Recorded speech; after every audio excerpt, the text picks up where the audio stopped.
everyone, Janie here, and today's project was originally supposed to be a card, but I started thinking that later this month would have been me and my husband's anniversary, and instead of making a card for someone else, I decided to make a plaque for me. I guess you would call it a plaque.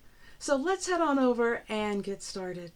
For today's project, I decided I was going to use a Fairy Hugs Fairyscapes background, and I couldn't decide between this one that you've seen me use for these other projects that have an outdoorsy theme to them, or this Fairy Hugs Fairyscape that looks like spring exploded all over it. Believe it or not, it was a tough decision, but with the help of my family, we decided on this one. But you might be surprised at what it looks like when I'm done. And from In Love Arts, I'm going to be using this Coca Rosa Couple on a Bench cutting die and this Coca Rosa Paris Buildings cutting die. And if you're wondering, In Love Arts and Coca Rosa are sister companies.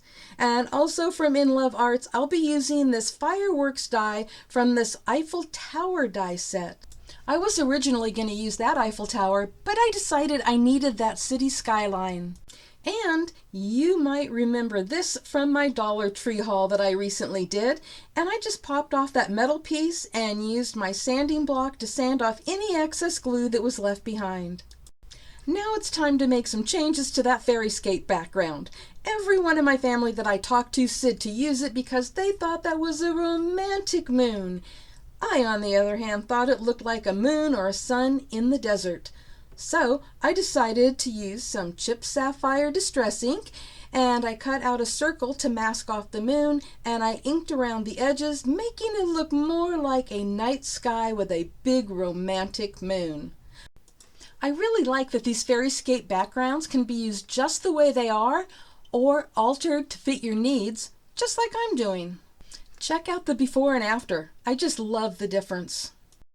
So now I'm going to be doing the die cutting, and I'm using glitter paper from Close to My Heart, and I can tell you that both of these dies cut so beautifully, and that really made my day.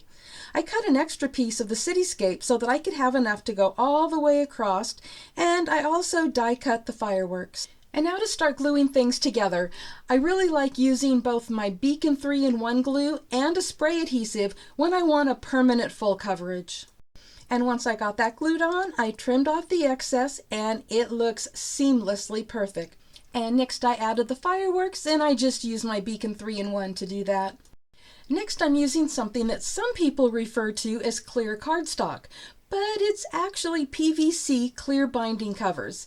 You could also use acetate sheets because it's pretty much the same thing. So, since my background piece is 6 inches by 6 inches, I cut this to 7 inches by 7 inches because I'm scoring at 1/2 inch on all 4 sides, as you can see. And after I'm done with the scoring, I fold up the sides on all 4 edges and just fold them in to create a really good crease. And by doing that, it actually creates a little square in every corner, and I'm just going around and cutting out that square.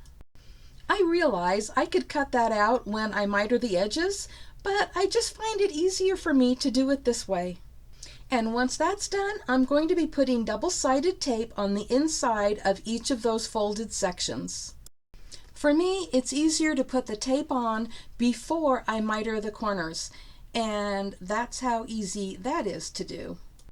And now that that's done, I'm going to be taking my background piece and putting that in face down, and then I'll be removing the protective layer of the tape and adding a few dots of Beacon 3-in-1, and then folding the sides over and attaching them to the back of my background piece. I added the Beacon 3-in-1 because honestly, I believe it will hold better and longer than the double-sided tape. So the two of them together are actually a great combination. Basically, what I'm doing is creating a shaker pocket. Originally, I was going to make this a shaker card, but changed my mind. But I'm still doing the pocket because of the dimension that it creates. But if you were going to use this for a shaker pocket, you would leave one side open to pour your shaker bits into before you seal off that edge. Now that that's done, it's time to attach the couple sitting on the bench. And again, I'm going to be using a combination of my Beacon 3-in-1 and spray adhesive. And now for the front of that frame or plaque, I've cut a piece of white glitter paper, and yes, as always, I cut out the center since no one is going to see that, and I'm going to be gluing that onto the front of that frame. Okay, it's not really a frame, but it has an easel stand on the back of it. And next I'm adding my scene to the top of that, and then I decided it needed some flowers since they're most likely sitting in a park or a garden. And then I decided it needed a little bling, so I put that around the outside edge, and now it is complete and beautiful. Did I say complete? Really? Well, not exactly. I wanted to add words that say where the magic begins, and so I got out my favorite In Love Arts stitched banner dies, and I did a little experimenting and narrowed it down to these two. Now, if you're wondering what the difference is, pay close attention. One of them only capitalizes the letter of the first word, like a sentence, and the other one capitalizes the first letter of each word, like a title. I am so torn between the two, so guess what? I'm not going to permanently attach it until after this video is up because I want you to tell me down in the comments which one you like best. Okay, well that's it for now. Thank you all so much for stopping by, and with Valentine's Day coming up, I hope that this project has inspired you.